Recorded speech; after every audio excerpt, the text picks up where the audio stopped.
네, 확실히 효과가 입증된 딸꾹질 멈추는 방법을 알려드리겠습니다. 알려드리기 전에 그 딸꾹질이 왜 생기는지, 그리고 딸꾹질은 어떤 현상인지 간단하게 설명해드리고 넘어가겠습니다.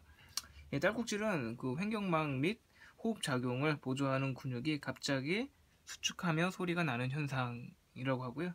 생기는 원인은 갑자기 자극적인 것을 삼키거나 식도나 위장에 장애가 있을 때 일어난다고 합니다. 일단은 그렇고요. 일단 딸꾹질 멈추는 방법의 가장 확실한 방법은 예전에 TV에도 나왔던 방법인데 제가 이 방법을 주로 사용하거든요. 이게 그림에 보시다시피 이게 첫 번째 그림에 보시면은 이 사람이 하나의 사람입니다. 이게 사람인데 이렇게 얼굴이 있죠.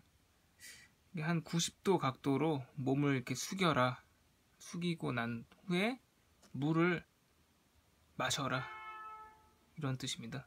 이 그림의 그 내용이 90도 각도로 몸을 숙이고 물을 마시게 되면 트림이 나오거든요.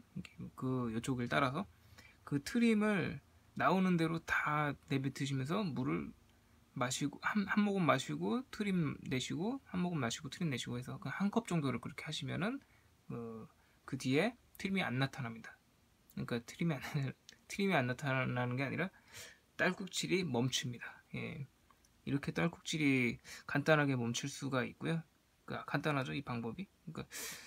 이 방법대로 하시면은 딸꾹질이 멈춰집니다. 근데 이제 물도 없는 환경에서 갑작스럽게 트림이 나는 경우가 있거든요. 몸이 놀라거나 횡격막이 수축하는 현상이 희한하게 벌어지는 경우가 있는데, 그럴 경우에는 이게 두 번째 방법을 사용하시면 됩니다. 두 번째 방법은 어떤 방법이냐면 숨을 최대로 들이마셔가지고 그냥 몸에 그냥 공기가 꽉 찬 듯하게 가장 크게 들이마신 다음에 아예 그냥 그 공기가 찰 공간이 이제 더 이상 없다 싶을 정도로 들이마시고 그 다음에 숨을 참습니다.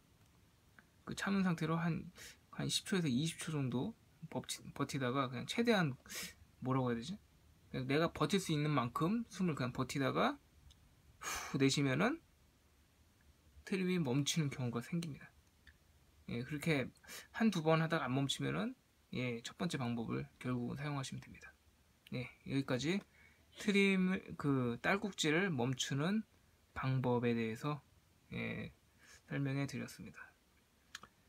그러면 마치겠습니다.